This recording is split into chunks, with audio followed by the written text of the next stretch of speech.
We found it! The lost city! Ancient ruins filled with treasures and traps. Take care of your steps and look everywhere you go. And keep in mind, we're in the jungle. Hope you brought your anti-mosquito spray. Anyways, let's get started. Level 1 introduces us to this world's gimmick. A gimmick I like to call treasure and trap tiles. And in this level, we have seen the treasure tiles. When a plant is placed on the treasure tiles, those tiles will give an additional 50 sun. So they're basically like an extra sunflower. Oh, and I have recently read that the cherries do grow in the tropics, so I guess I can use Cherry Bomb now. I once again tried to beat this level only using Bonk Choice, and it was a success. And after beating this level, I unlocked the Red Stinger. Level 2 was just me spamming my new Red Stinger. Red Stinger is a very interesting plant. It gets more defensive the further you plant it away from your base. When planted right next to the base, it basically turns into a repeater 2.0, and when it's being planted at the end of the lawn, it basically just turns into a cheap knockoff of the Primal Walnut. Pretty cool. Sadly, this world suffers a similar fate than the Frostbite Caves, where there are just too many levels where I can't pick any of my own plants. Level 3 was already a conveyor belt. Funnily enough though, the conveyor belt was only giving me lava guavas and red stingers, which are both tropical plants, meaning I technically beat this conveyor belt level with only tropical plants. In level 4 we have been introduced to a new very annoying zombie, the third Super Mario brother, but we can also agree on Chris Pratt. Mr. Pratt has two very annoying jobs. The first being that he can just dig up plants and throw them at the end of the lawn, and the second being that straight shooting projectiles don't work against him, meaning that my new Red Stinger is already useless. I tried to utilize the Goopy Goober a bit more, but Chris Pratt just has too much shovel power, so I have to find a way to work around them. God, I miss Cabbage Pult. Oh yeah, and the Lost Pilot Zombies also has been introduced in this level. I don't really know what they do exactly, they're just kinda knockoff Bungie zombies, I believe. I really don't know what Luigi's deal is here, honestly. Level 5 was another conveyor belt level, where we were actually presented to the Aiki, which is a great tropical fruit we will unlock later in this world. This level again gave me mostly tropical plants, and I actually managed to beat it only using these. It was a pretty cool experience. In level 6 I got a pre-selected Aiki, which I was pretty happy about. To be honest, I actually really like Aiki, and it makes me kinda sad that so many people call this plant trash. And I also used the Cherry Bomb a lot more than I initially thought I would. And after beating day 6, I actually unlocked the Aiki myself. Level 7 introduces us to yet another new zombie, the Umbrella Zombie. She's basically the counterpart to Chris Pratt, with the only difference being that she counters lobbed projectiles instead of straight shot projectiles. And she also just eats plants regularly for some reason. No idea why PopCap gave Chris Pratt those two very annoying features. Like, one of them would have been enough. In level 8 I couldn't pick any of my own plants again. I tried to beat it with Aiki and Red Stinger, but I couldn't really quite figure it out, so I just used the puff shrooms and iceberg lettuces. Another conveyor belt, another new tropical fruit. Hello there, Endurian. I had to use snapdragons and spike rocks in this level because the conveyor belt just wasn't giving me enough Endurians and cherry bombs to work with. In level 10 I got the Endurian pre-selected. Pretty cool. Endurian is a plant that carried me a lot more through this world than I expected. Something kinda weird about this world is that I haven't planted a single Kiwi Beast. The main two reasons for that are one's Chris Pratt and the other one being Luigi. They both just kinda mess with Kiwi Beast's gimmick. Level 11 introduces us to yet another very annoying zombie. The Mosquito Zombie? Or Dragonfly Zombie? What are they called? So according to the wiki they're just named Bug Zombie. But that sounds lame, I'm gonna call them Yoshi Zombie to keep up with the Super Mario name theme. The Yoshi Zombies are basically just more annoying seagull zombies. They can carry either in brown coat, in cone head, or even in buckethead zombie, giving them more health and also carrying them over plants, making them extremely annoying. And the weird thing is, they're being counted by Blover, which is a plant you get only in the next world. At least with the new world order, for some reason, because as already mentioned, originally Far Future was a lot earlier, but for some reason PopGap decided that in the New World Order, the Frostbite Caves and the Lost City should be before the far future. And you know what? I figured out why. Because back then, the premium plant Hurricane costed real life money. And it's the only counter to Dodo zombies and those bug zombies besides Blover. And at the point where you only know the New World Order, you only know Hurricane as a counter to those flying zombies. So that's why the PvC devs put these worlds where they advertise the premium flying zombie killer was presented, so that you think you need to buy this plant in order to have a counter to these.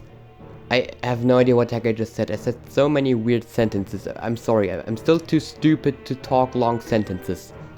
Level 12 was another Produce X Sun level, meaning I have to bring sunflowers again. Or do I? I noticed that by simply playing the game and getting free seed packet pinatas, I got enough seed packets to unlock the Sun Shroom early, meaning I actually do have a tropical sun producer to complete this Produce X Sun level. Now I actually don't know what to do with Sun Shroom outside of Produce X Sun levels, because I only know 2 PvC2 challenges who unlock the world plant early. Early Morning Humor and Koala PvC.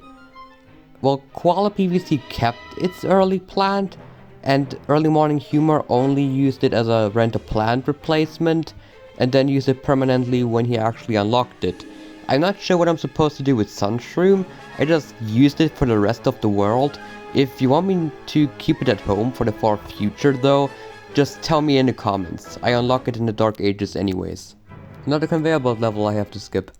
This is another level where I got pre-selected plants, but I actually wanted to try to beat it only using Akis and Lava Guavas.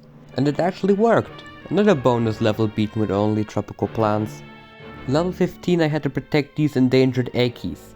Why are tropical plants always endangered? Oh, never mind, I actually know why.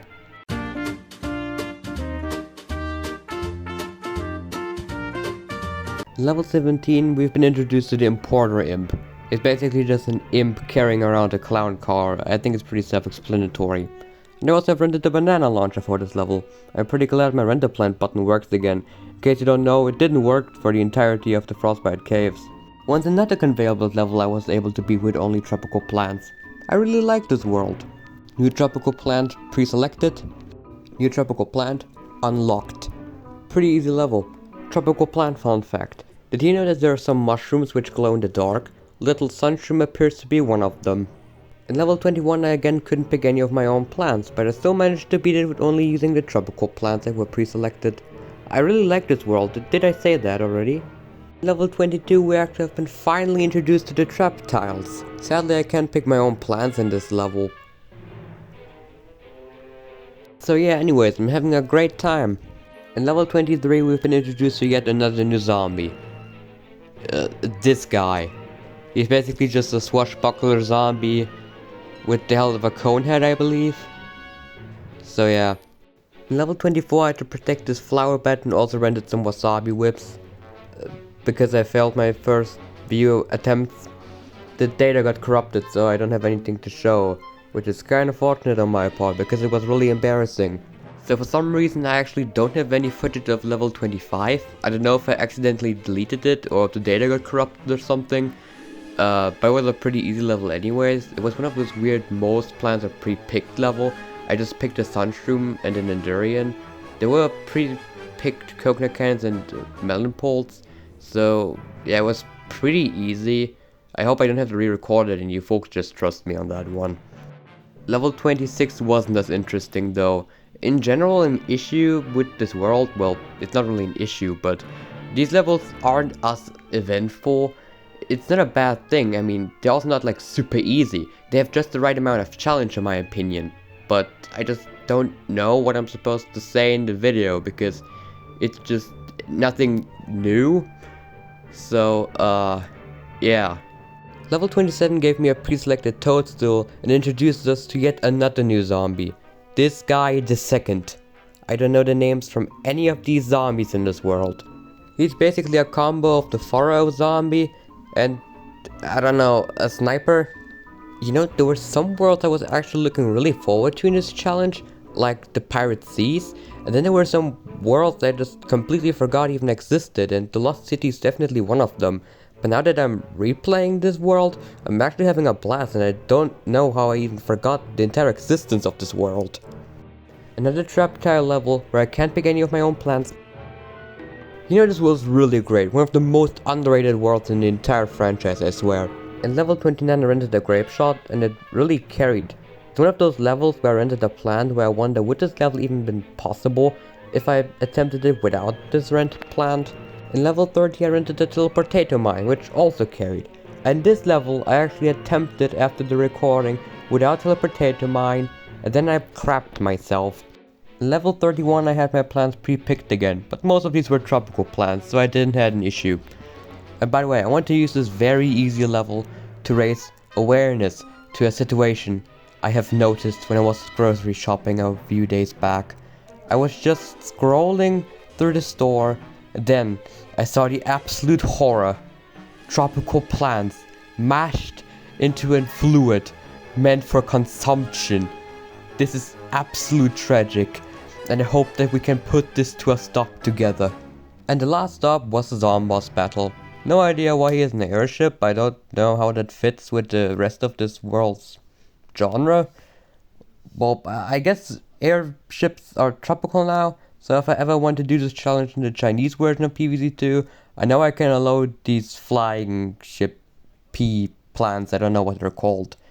By the way, should I actually do this challenge in the Chinese version of PvZ2 when I'm done? I never played the Chinese version of PvZ2. It would be quite an experience. So yeah, just type in the comments if I should do that. It actually sounds like a fun idea. And if you don't like the fact that I was using boosted plants, I dare you to try this level with my current setup. You will go insane.